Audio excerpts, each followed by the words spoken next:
once that kind of darkness enters into you, the way that Booker T. Washington phrased it was, it narrows and degrades your soul.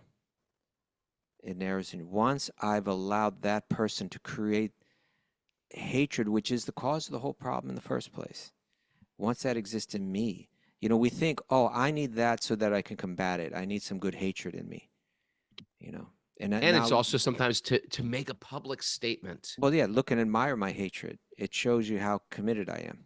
It's not the hatred. You can be just or even more committed without a drop of hatred, just with clarity. Just with clarity. And clarity means, this is, of course, where our spiritual knowledge comes in. Clarity means that I understand that underneath that warped mind, there's a soul just like every other soul. And that mind's been warped because of that person's experience. I've probably been through many lifetimes where I've been just as warped. And maybe even this lifetime, maybe even in some ways right now, I'm maybe even a year ago you were that warped, Kaustubha. Yeah. I might be callous to how I'm cruel to others, or how I commit injustices to others, even right now. And others could be justifying their hate against me. So let's just try to, let's try to tone that down. And he said, I learned the lesson that great men or great people cultivate love, right? That's actually this is what the path of bhakti is. I'm cultivating love. I'm cultivating love, and if I'm going to if that's going to grow, it means that I can't at all cherish this the spirit of hatred. And sometimes we even feel we need it, like in more superficial arenas. I hate that band. I hate the, I hate, right. Whatever. Even that, like we got, like it makes me cool to hate that person that's uncool, or it makes me deep to hate that person that's shallow, or it makes me down to earth to hate that person that's like artsy or whatever, whatever it is. It's just like when we grow up in bhakti, we realize I don't need any of that. I just want to let all that go. I just want to try to feel a sense of oneness on the spiritual level with every living being. To let go of not to let go of my discernment, but to let go of a judgmental attitude towards others. Focus that lens more on myself, right? Rather than spreading it all out all around the world and finding others to condemn. Find out what's in myself, within my own mind, that I need to counter. If I have any enemy, it's right within me.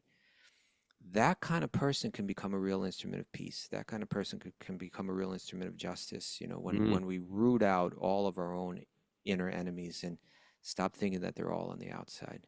Om Namo Bhagavate Vasudevaya. Om Namo Bhagavate Vasudevaya. Om Namo Bhagavate Vasudevaya.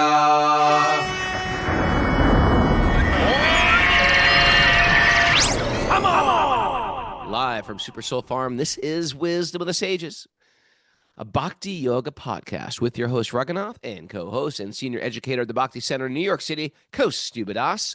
Welcome to the show. It's Monday. It's September 8th. It's 2025, and this is episode 1666. Good morning, Kaustubha. Good morning, Miss Mara. How are you all? Good morning. Good morning. I'm doing good. Doing good. I'm going to be in New York this weekend, sir. Look at you. You're all perky and happy now. This is great. I'm always happy. That's right, of course. Most of the time You're coming to New York. I'm coming to New York. I'm teaching in New Jersey. Merrick, do you know my things happening this weekend? First of all, I'm teaching in New Jersey on Friday. In Tom's River. In Tom's River. Yoga del Sol, I think it's called. Yoga del Sol. 6 to 8 p.m. Yeah, Friday. And then I'm teaching in Jai Yoga in Brooklyn. Doing a little kirtan. Saturday, September 13th. Oh, when is that? Say that again. Doing a little kirtan, a little bhakti flow also, a little yoga class. When are you in Brooklyn? Saturday, September 13th. Evening, and then Sunday at the Bhakti Center. Look at that. Yeah, 2 workshops at the Bhakti Center, a flight school class, a arm balance class, and then a Mahasadhana all levels class.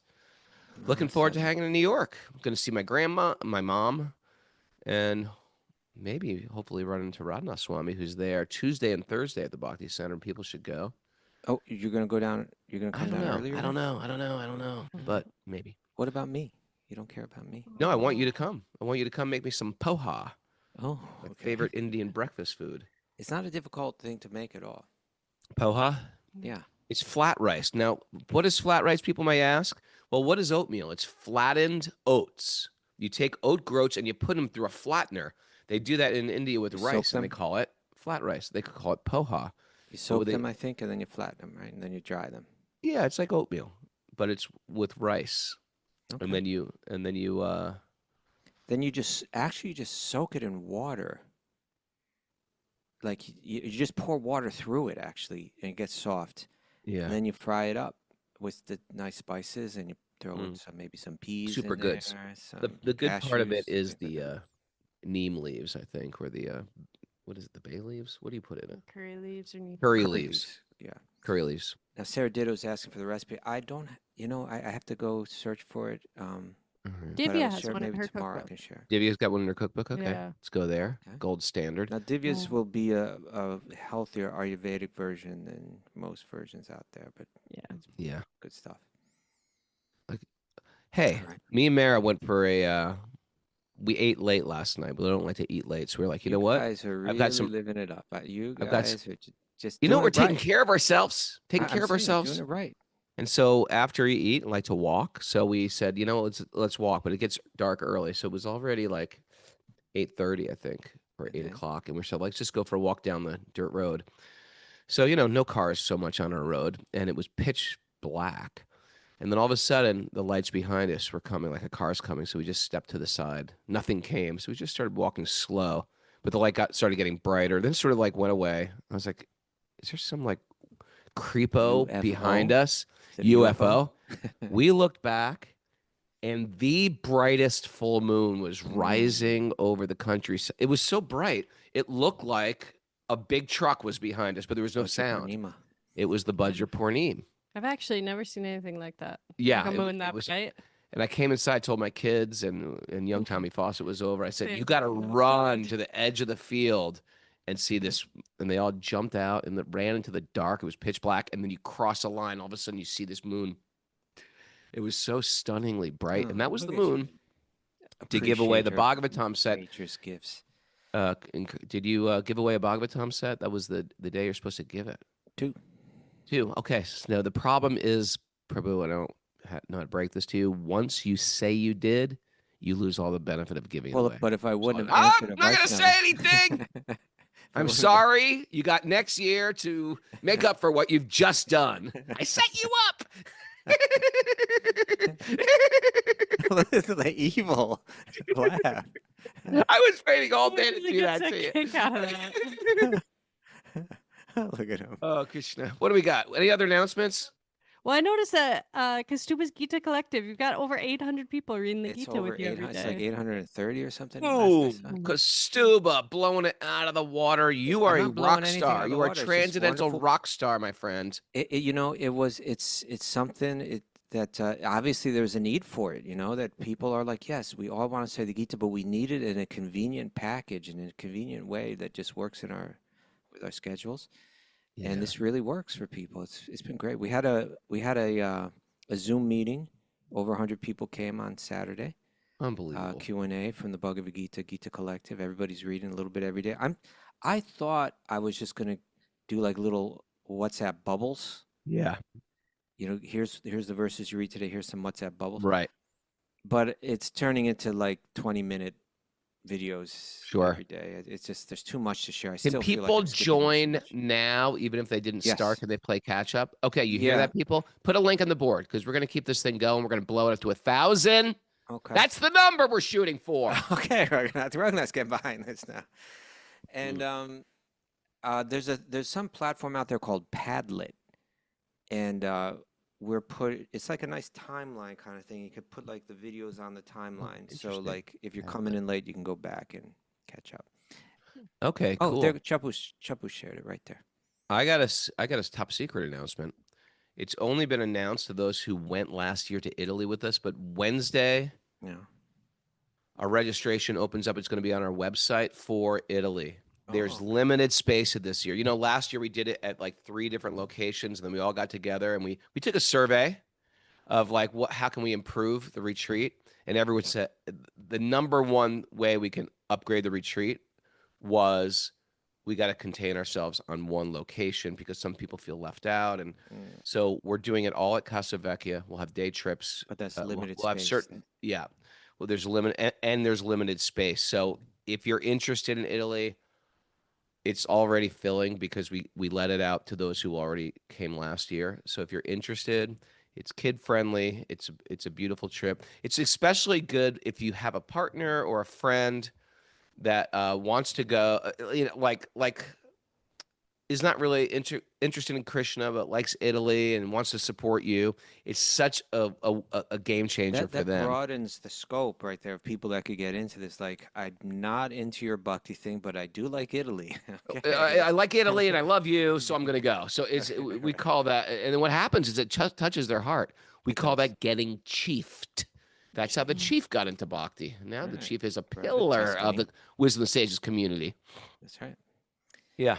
That Retreat's Casa gonna- Vecchia is like Tuscany at its peak, right? It's just like Gorgeous. you just don't. It just doesn't get any better. Also, there was a complaint. There Oh. was a complaint because Americans complain. I don't know if you've noticed that or not, Kaustubha, but Americans complain. So the complaint about Casa Vecchia, where we're staying, was it was very hot and there was no AC. Americans love AC. Most countries don't use AC. We use AC. You see, All right. I So don't do they it. complained, and it was a little buggy, and there was no Mosquitoes. screens on the window. People complained about that. Guess what? They've solved the problems. AC and screens on the windows. We've heard you, and we've upgraded. Okay. So therefore, Tuscany, Casa Vecchia, it's happening.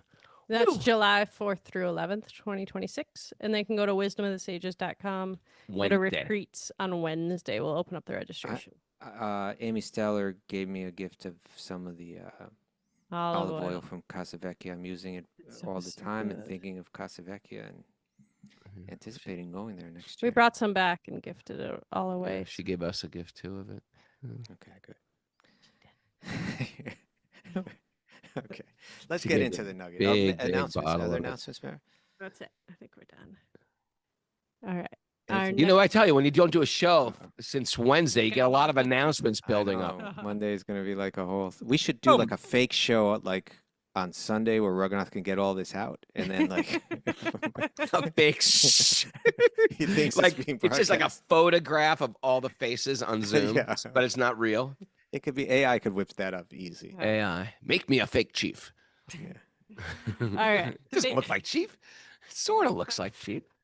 Today's nugget comes from Booker T. Washington. Oh, Booker T. Booker Washington T. was the lead singer of Booker T and the MGs. Booker T. Raghunath's like, really? No, I'm trying to think if I could use my middle. Well, do you know what my T name. stands for? Thomas No. Turner. No. Taliaferro. What? Taliaferro. I don't know if I pronounced it correctly, but Yeah, Oh yeah. Taliaferro. What's that mean? It's a unique name, right? Okay, okay. let's go on. What does This he is, say? this is a great quote. All right. So this comes But from Booker his T. No, let's give a little background. Yeah. He was born a slave. Okay, and he was freed when the Union soldiers. I think he was about like 11 years old. They took over, and he was freed. But he went on to become like this educator. You know, like he was the. Let me read this here. He was the. He worked his way through Hampton Normal and Agricultural Institute and attended the Wayland Seminary. And he was named the first leader of the new Tuskegee Institute in Alabama. You know, he wrote a autobiography called "Up from Slavery," and I think that's where our nugget is from today. And There he is. yeah, he was very much seen as the primary Sorry, we leader have of the technical. African American community and the contemporary black elite at that time. All right, I'm sorry. So in his autobiography, Up from Slavery, he writes, I learned the lesson the great men cultivate love, and that only little men cherish a spirit of hatred. Little man. I resolved then that I would permit no man, no matter what his color, to narrow and degrade my soul by making me hate him. Okay. Beautiful, huh?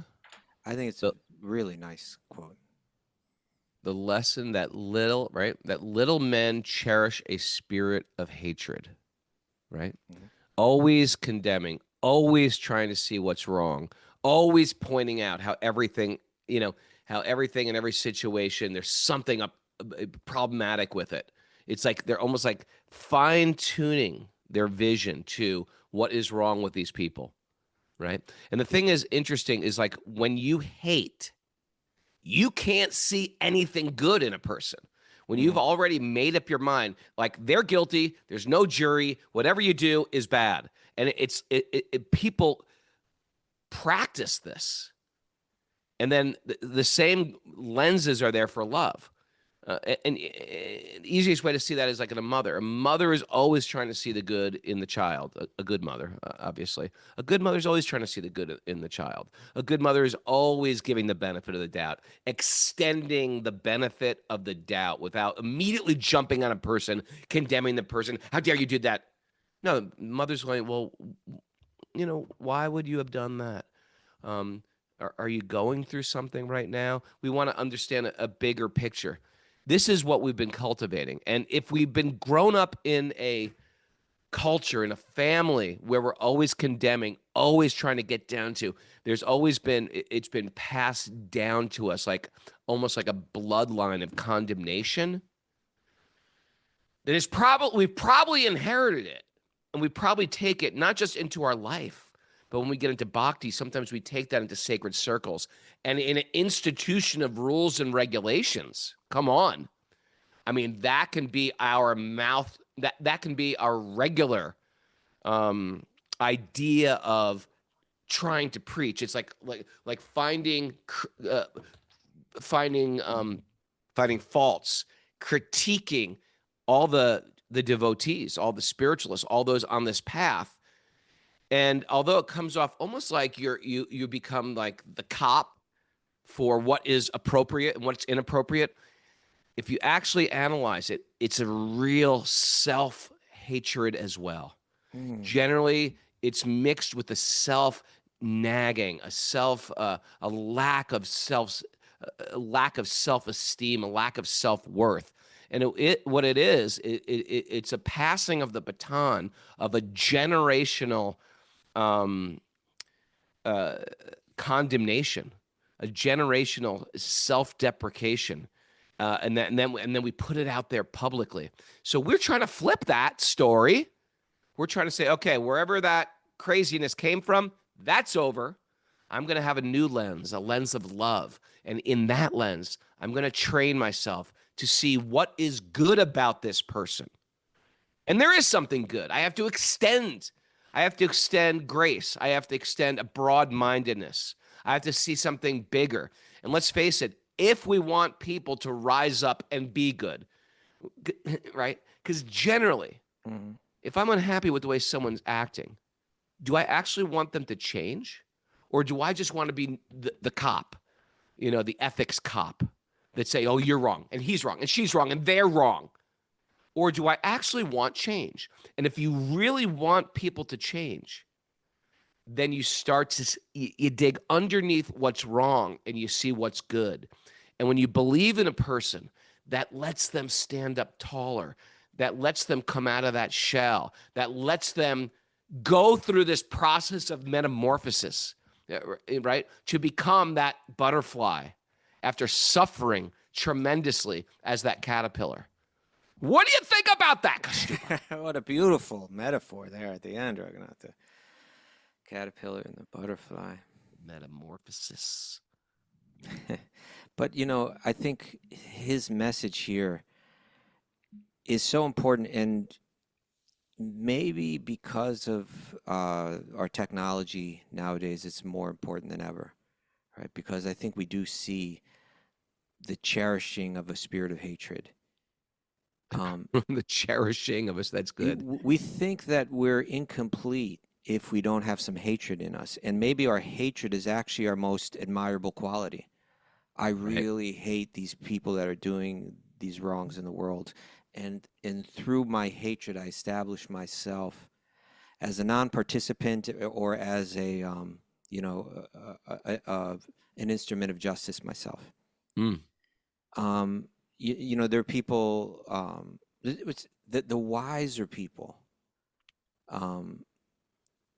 they go deeper than that, right? They recognize that you're just kind of, once that kind of darkness enters into you, the way that Booker T. Washington phrased it was, it narrows and degrades your soul. It narrows. And once I've allowed that person to create hatred, which is the cause of the whole problem in the first place, once that exists in me, we think, oh, I need that so that I can combat it. I need some good hatred in me, And it's also sometimes to make a public statement. Well, yeah, look and admire my hatred. It shows you how committed I am.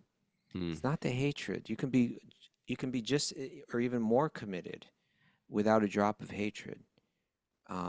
Just with clarity, just with clarity. And clarity means, this is, of course, where our spiritual knowledge comes in.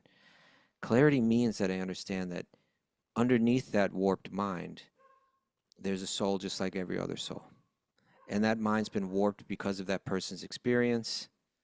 I've probably been through many lifetimes where I've been just as warped. And maybe even this lifetime, maybe even in some ways right now, I'm maybe even a year ago myself. you were that warped, Kaustubha. Yeah. I might be I might be callous to how I'm cruel to others, or how I commit injustices to others, even right now. And others could be justifying their hate against me. So let's just try to, let's try to tone that down. And he said, I learned the lesson that great men or great people cultivate love, right? That's actually this is what the path of bhakti is. I'm cultivating love. I'm cultivating love, and if I'm going to if that's going to grow, it means that I can't at all cherish this the spirit of hatred. And sometimes we even feel we need it, like in more superficial arenas. I hate that band. I hate the, I hate, right. whatever. Even that, like we got, like it makes me cool to hate that person that's uncool, or it makes me deep to hate that person that's shallow, or it makes me down to earth to hate that person that's like artsy or whatever, whatever it is. It's just like when we grow up in bhakti, we realize I don't need any of that. I just want to let all that go. I just want to try to feel a sense of oneness on the spiritual level with every living being. To let go of not to let go of my discernment, but to let go of a judgmental attitude towards others. Focus that lens more on myself, right? Rather than spreading it all out all around the world and finding others to condemn. Find out what's in myself, within my own mind, that I need to counter. If I have any enemy, it's right within me. That kind of person can become a real instrument of peace. That kind of person can become a real instrument of justice. When we root out all of our own inner enemies and stop thinking that they're all on the outside. So I thought it was beautiful. We bring up these people like here we have Booker T. Washington, then you have your Viktor Frankl, then you got your Martin Luther King, you got your Nelson Mandela. They all had these kind of realizations. These are all people that we see, suffered great injustice and are seen as having combated it in some way and overcome it. Have every good reason to be bitter, but right? realize that that darkness served no purpose. It's actually counterproductive. And so we're reading now about Nārada. If you look at what Nārada did to Nala Kuvera and Manigriva, you could say they could have come out of it really angry and hateful towards him. What an injustice. Right? How dare you go? How dare we're just having fun. Big deal. Why are you so uptight, priest? Right? We were just having fun. What's wrong with this guy? Why is this guy so uptight that he's going to put his religious stigma on us? Let us be whoever we want to be. We're just enjoying life. That's what life is for. Life is for enjoyment. What's your problem? Why are you so uptight? They, in one sense, they had every right to be bitter. You're going to curse me because you don't like what I'm doing?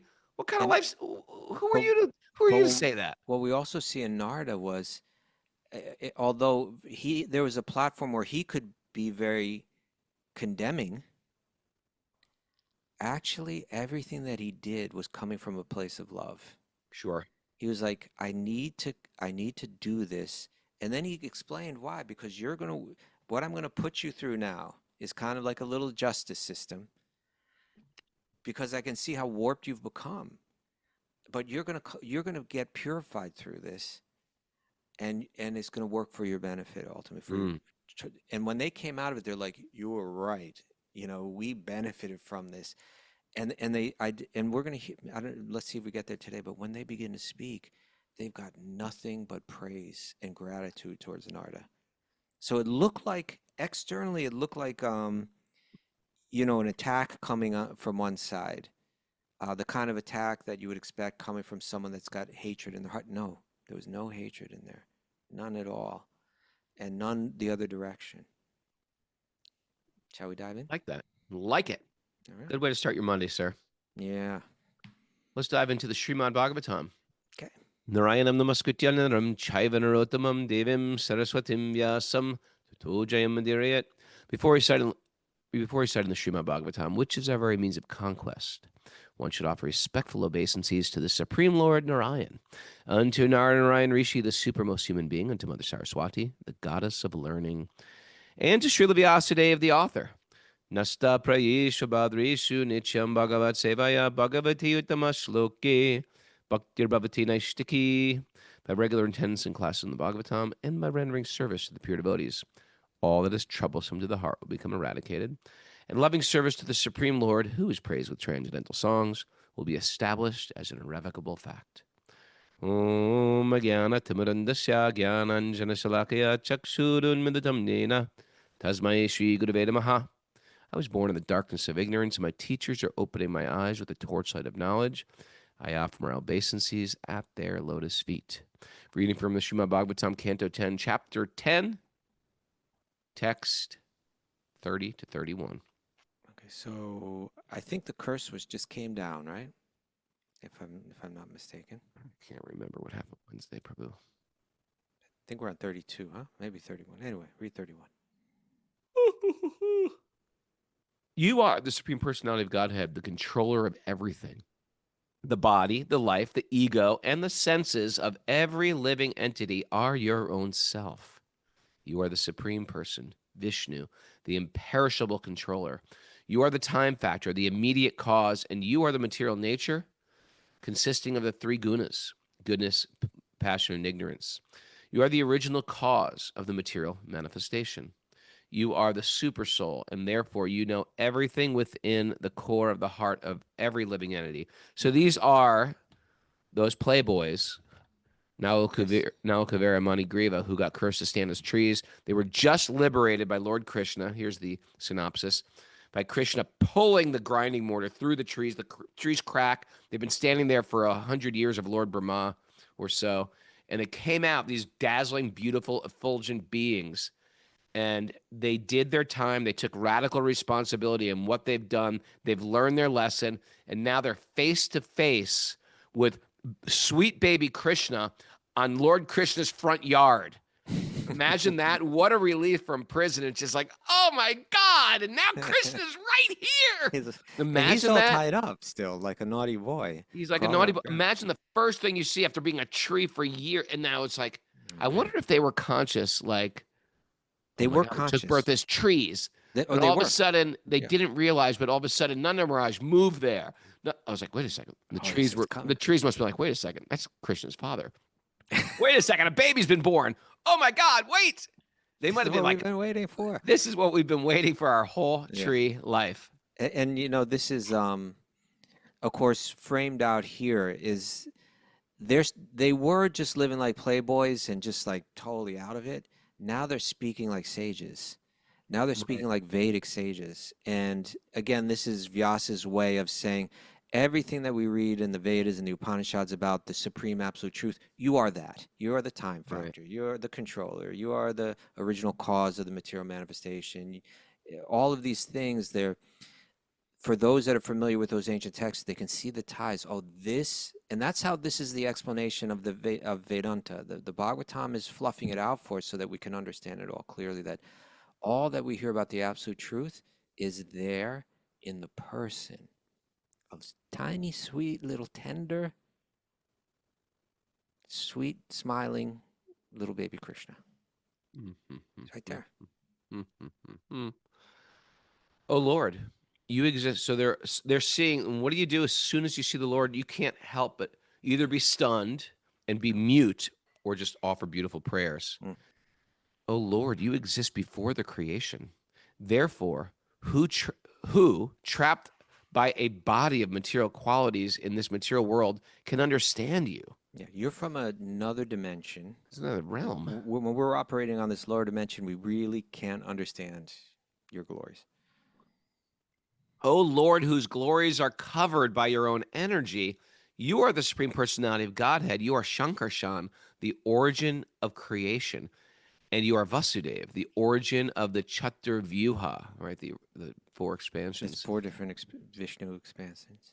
Because you are everything and are therefore the Supreme Brahman, we simply offer our respectful obeisances to you. Okay. Now he talks. Now he's going to say, okay, he's established that you're that absolute truth that's spoken about in the Vedas. Now he's going to say, you come as different avatars. You manifest in many different varieties of forms. Appearing in bodies like those of an ordinary fish, tortoise, and hog. You exhibit activities impossible for such creatures to perform. Extraordinary, incomparable, transcendental activities of unlimited power and strength. These bodies of yours, therefore, are not made of material elements, but are incarnations of your Supreme Personality. You are the same Supreme Personality of Godhead who have now appeared with full potency for the benefit of all living entities within this material world. Okay. This is interesting. He uses some Sanskrit here, Raghunath. I thought it was interesting. So the word, like one of the favorite prayers of the Gaudiya Vaishnavas. Can you say what the favorite prayer of the Gaudiya Vaishnavas is? Favorite prayer of the Gaudiya Namo Mahavadanyaya Krishna That's fine. Prem Padayate. Is that it? Well, it's closely related, actually, because that's the prayer that we chant when we're offering our food to Krishna. But what about after it's been offered? Sarida Vidyaja. That's the one. Yeah, sarira vijaja. So the sharira means the body.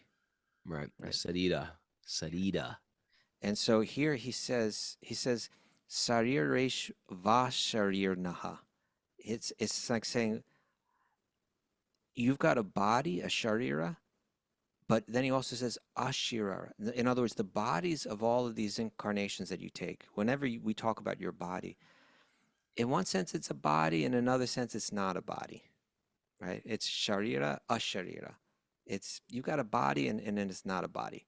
Because when we think of body, we think of material bodies, just like they All said the stuff that goes with the body. oh yeah, and it's so Right. much problems. A little smell in the body. Right. Oh, I got There's those things. I got like a hangnail. I got a wart on my body. Right. What's to speak of just its temporality, that it's here and then it ages and Yeah. it becomes disease and its limitations, right? It's like it extends for a certain stretch of space, but then it's limited. That's it. Yeah. He's saying that your bodies are not those kind of bodies. You've got a body, but it's not a body. You have a form, but it doesn't have the kind of limitations that the forms here have. And that becomes really significant.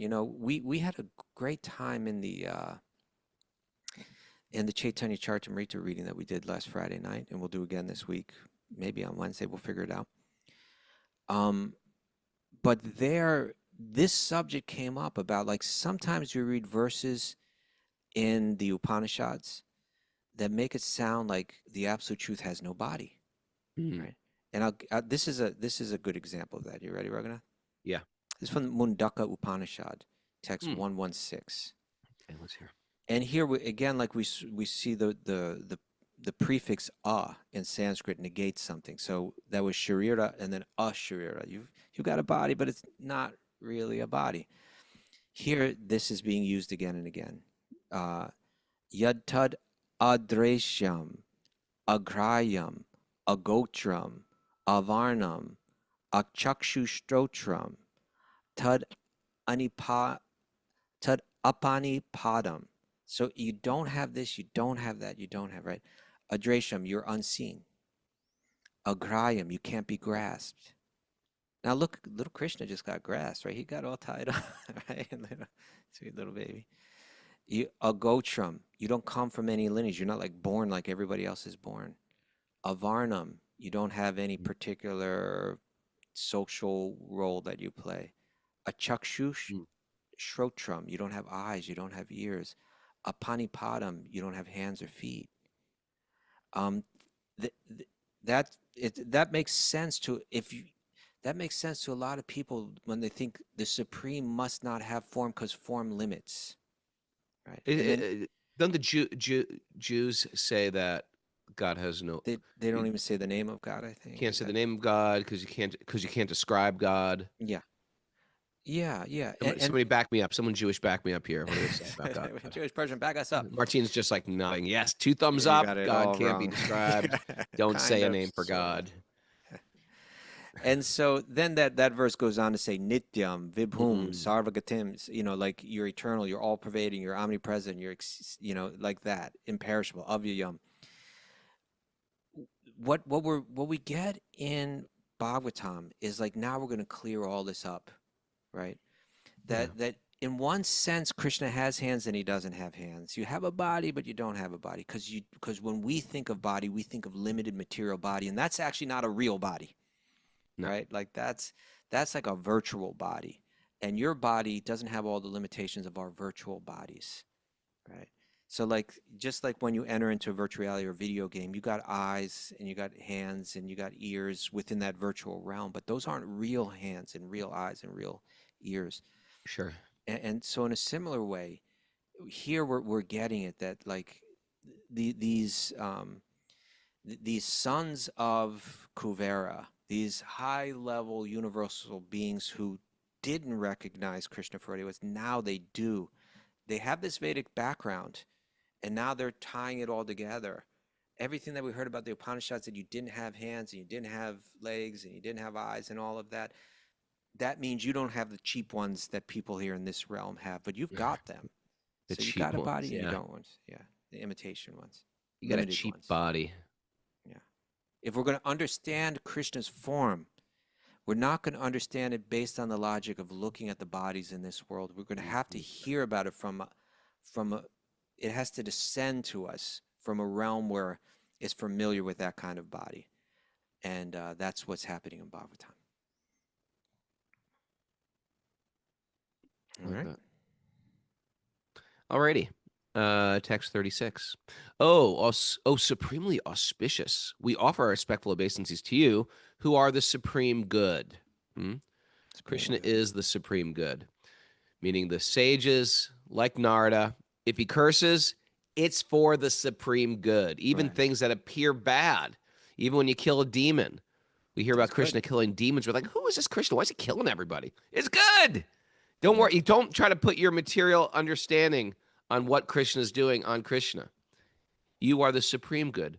Most famous. Also, I was thinking, when we try to do good in this world, usually when we try to do good, it creates some bad as well. Sometimes we don't realize we might be doing some bad.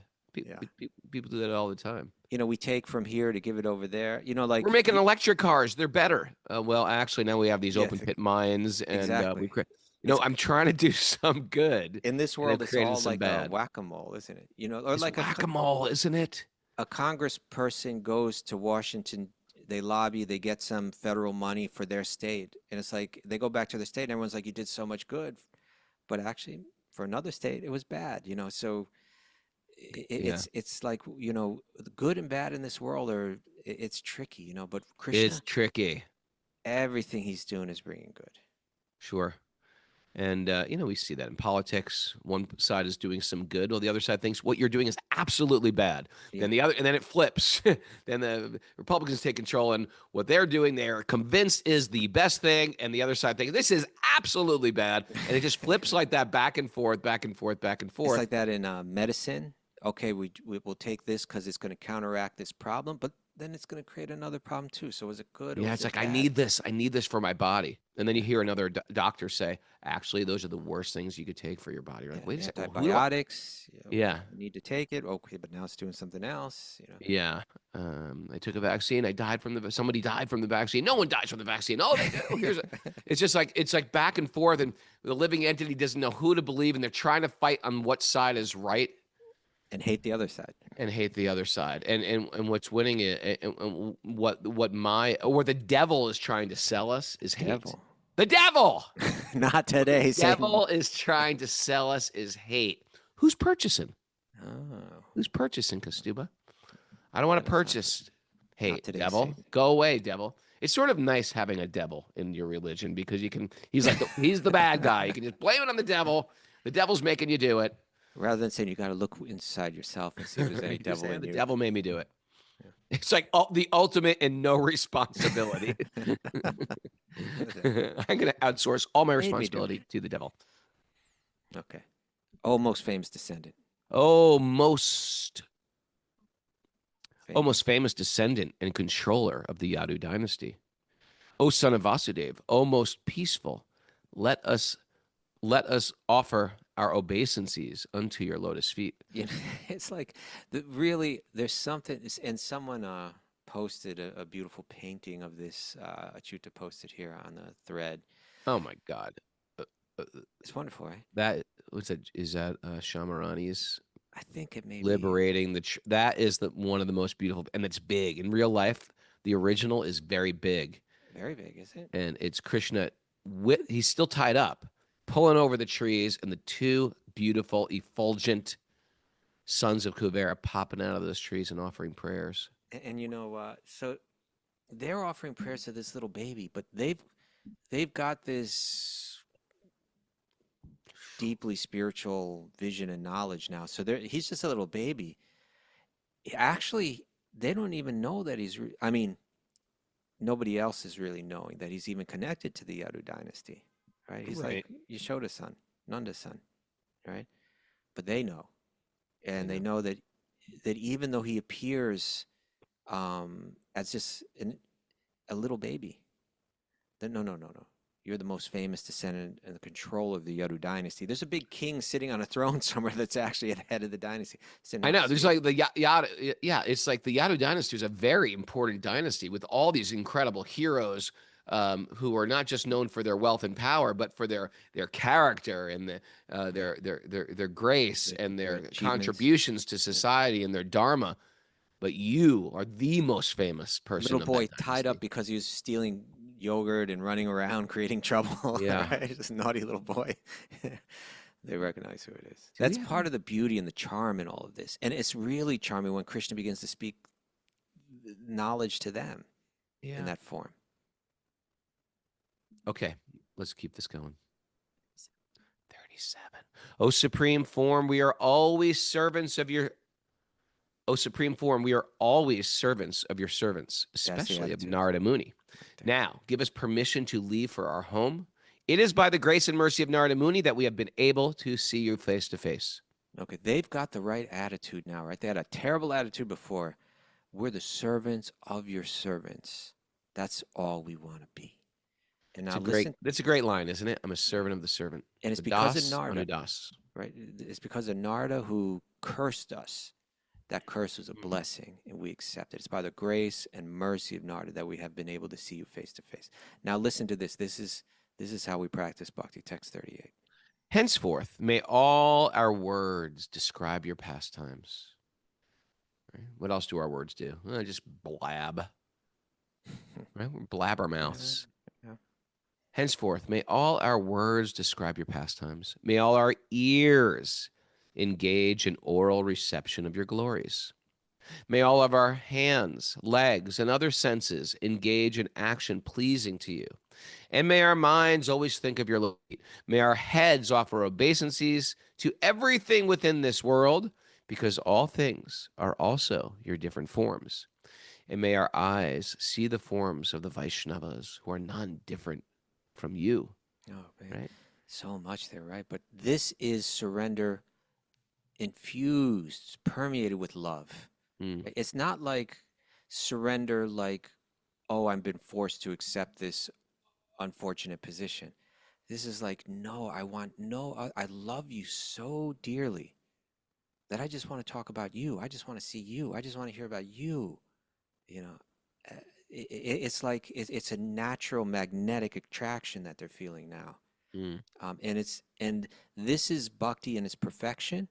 How do we get there? By bhakti and practice, which is the same thing, right? Let me use my words for no other reasons than to serve Krishna. Let me use my ears just to hear his glory. I don't want to hear all the other junk out there, right? Let me use my hands to serve him. Let me take this bad bargain of this material form that I have and spiritualize it by engaging it fully in relation to Krishna. Okay, text 39. Sukadeva Swami, the narrator. The two young demigods who offered prayers to the Supreme Personality of Godhead. Oh, I'm sorry. Thus, The two young demigods thus offered these prayers to the Supreme Personality of Godhead. And although Sri Krishna, the Supreme Godhead, is the master of all and was certainly Gokuleshwar, right, the Lord of Gokul, the master of Gokul, he was bound to the wooden mortar by the ropes of the gopis. Therefore, smiling widely, he spoke to the sons of Kuvera the following words. So here's a little baby. He's the master of everyone, right? He is Gokuleshwar, but he's tied up, like he's confined. He's being punished. What's going on here? A week or so ago, or whatever, we were reading the Dāmodara, right? These prayers that are describing what builds up to it. Describe this Leela, and there's multiple facets to this Leela. We're going to roll into Damodar, the month of Damodar, in style. I Doing know. the 10th canto. This is going to be real nice. I know.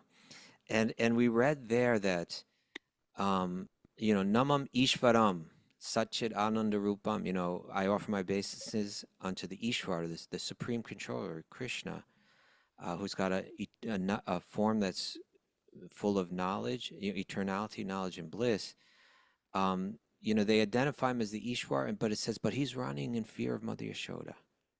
And then she catches up to him, and it describes that he's crying, and that the mascara that they put on little babies in India, that's all just like running down his face. You could understand Krishna's the Supreme Lord is actually in an awkward situation where he's scared. His mascara is running. That's the last thing you think of God. That's what, and he's tied up because he's so naughty and so bad that he had to be tied up to this grinding mortar. And they're offering these prayers to the Supreme Brahman. It's like, and now in that position, he's going to give them instructions now, right? Still tied up, still probably got that mascara still on his face. He is going to be speaking these words coming from the Supreme Absolute Truth to these effulgent devas. Sweet baby Krishna said, the great Saint Nārada Muni is very merciful. By his curse, he showed the greatest favor to both of you, who were mad after material opulence and who had thus become blind. Although you fell from the higher planet Swargaloka and became trees, you were most favored by him. Mm-hmm. I knew all these incidents from the very beginning. Yeah, it's like you were saying, in one sense, because Nārada is Krishna's devotee, his actions become all good. Right? Yeah. When one is face to face with the sun, there is no longer darkness for one's eyes. Similarly, when one is face to face with a sadhu, a devotee, who is fully determined and surrendered to the Supreme Personality of Godhead, one will no longer be subject to material bondage. He's given the clue here, how to become free from material bondage. Is come in contact with a sadhu, right? He doesn't even say, come to me directly. Meet a nice sadhu. O Nalakuvera and Manigriva, now you both may return home. since you desire to be always absorbed in my devotional service. Your desire to develop love and affection for me will be fulfilled, and now you will never fall from that platform. Ah, and here's a key about Krishna's nature, what Krishna's all about. You want to understand Krishna? You desire this, then I'll give it to you, right? If you desire to forget me, then I can facilitate that. My material energy will cover you over and you'll forget me. But if you want to always remember me, then I'll fulfill that desire and you'll always remember me. So it's really, we were talking about this in our Bhagavad Gita studies. Krishna is like the architect of the cosmos. He lays out the framework of it. But he's not responsible for everything that's going on in it because we fill out that framework with our desires, right? And so he's really just responding to what we want. Why is there so much misery in the world? It has to do with our desires. How do we solve the problems? It has to do with our desires, you know. And so he's saying, if you desire to, you've expressed your desire to always remember me, I fulfill that desire. You can have that.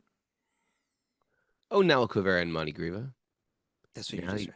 Oh, I'm sorry. Last verse now. Last The verse. Supreme Personality of Godhead. Having spoken to the two demigods in this way, they circumambulated the Lord, who was bound to the wooden mortar, and offered obeisances to him. After taking the permission of Lord Krishna, they returned to their respective homes. There's like I suppose an irony or a paradox there, you know, that's expressed in the concluding verse, right? The Supreme Personality of God, having spoken to the two demigods in this way, you know, they circumambulated him who was bound to a wooden mortar. Right. Whatever's Yeah. Why is a deva going to be interested in such a limited, vulnerable, even corrected, you know, faulty, you know, you only get tied up to something, you get corrected because there's something wrong with you. But and a more powerful force comes along and corrects you. But externally, it looks like that.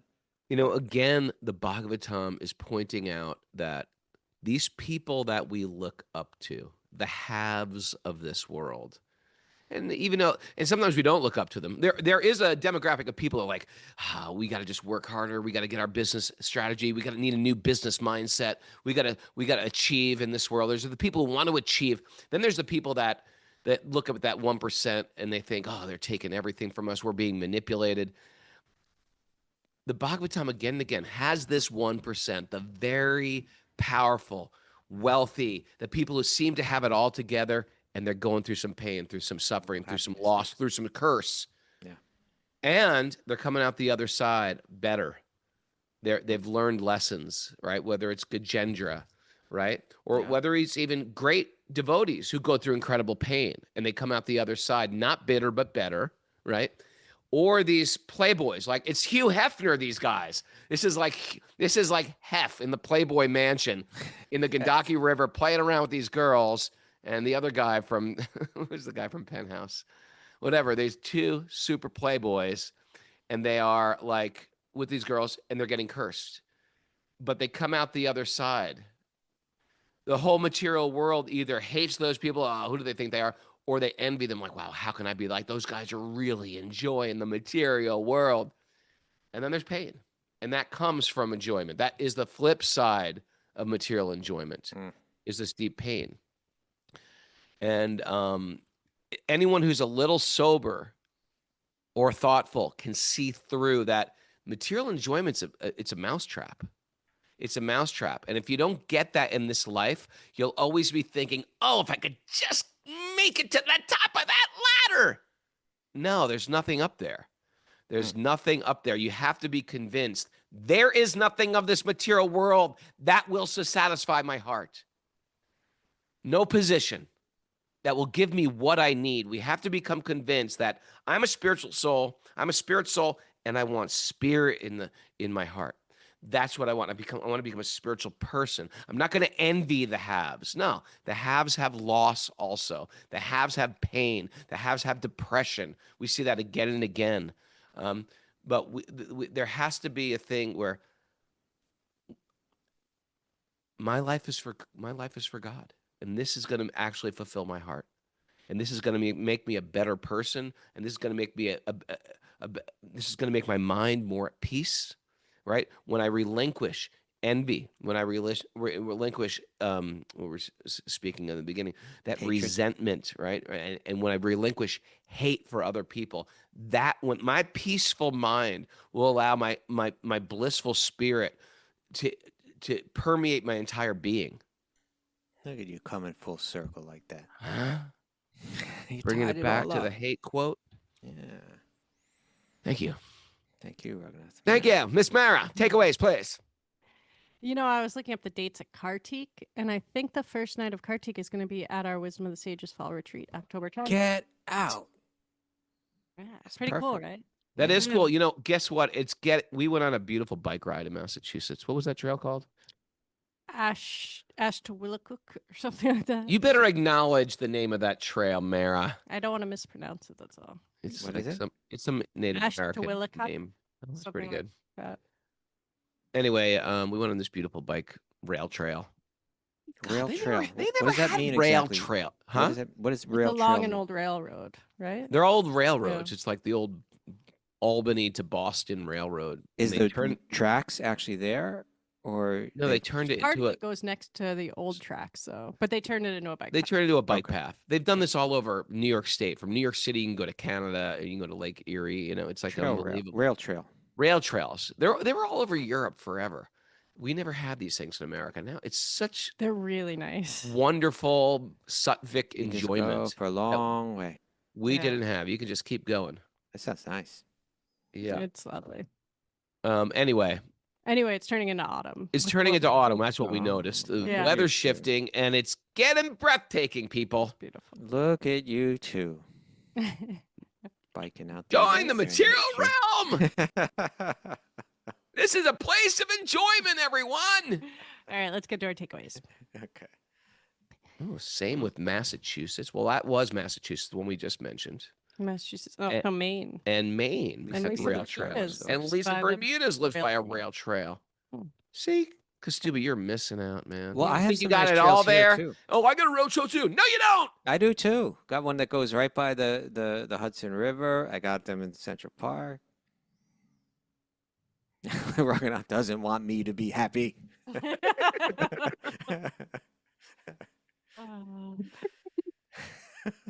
You can't connect with nature in the way Raghunath connects That's with right. nature. I'm not gonna give you that. All right. When you hate, you can't see any good. That's right. Yep. Put on the lens of love and extend grace. The look of love. Remember that song by ABC? I do. The look of love. Who Look broke my of heart? love. You If you did, judge a you book did. by its cover. Shut Very the wise. poison A lot of arrow. wisdom from ABC. Okay. We should end the show with that song. Don't pass the baton of generational condemnation. Generational. Pass it to me, Dad. Pass it to me. Do I want I got kids to raise. do I want to be the ethics cop or do I want to encourage real change? Oh. I like that Oh, one. You like that? The Yeah, I ethics did. cop. I think some people would just like to be the ethics cop. Yeah. Once I've allowed hatred within, my soul becomes narrow and degraded. You degraded soul. Bhakti is about cultivating love. Mm-hmm. Don't put your material understanding on Krishna. That's right. You won't get there that way. Spiritualize our material form by using it to serve Krishna's devotees. There you go. Material enjoyment is a mousetrap. It's a mouse trap. Glue like trap? that. Which type of mouse Glue trap? trap. They're Mouse all trap. bad. They're all They're all bad. bad. They're Every all mouse, bad. every trap is a I would rather go quick. Yeah. what? Other than the glue trap? That's The glue traps are like sick. Sick. Sorry. that's like demented. Who came up with that thing? Let's just That's put what it I'm in thinking. glue. Yeah. At least Uh, how about okay. Relinquish envy, resentment, and hate to connect with God. Let's face it. A mouse trap is like, boom, over. The old-fashioned one. And And I'm not glorifying mouse traps here, but I guess I was. I take that back. It's and and the devil is trying to sell us hate. Not today, Satan. not today, Satan. Not today, Satan. Thanks everybody for joining us. Thanks to all the people on our Wisdom of the Sages platform, those who contribute every month. If you like what we're doing, this is a community-supported podcast. That's how we make this thing happen. If you're part of our community, please give a monthly donation. It could be anything. And we appreciate it because that's how we keep going. Also, Wisdom of the Sages retreat in Super Soul Farm is up. It's on the board, as well as the wisdom training in India. You want to come to India with us? Go over to Eco Village. That's very wonderful. And Wednesday, we're going to announce Italy. It's going to be open for Italy. What about Sweet Baby Krishna? Sweet Baby Krishna is going to happen. I just don't know when. It's going to happen this week.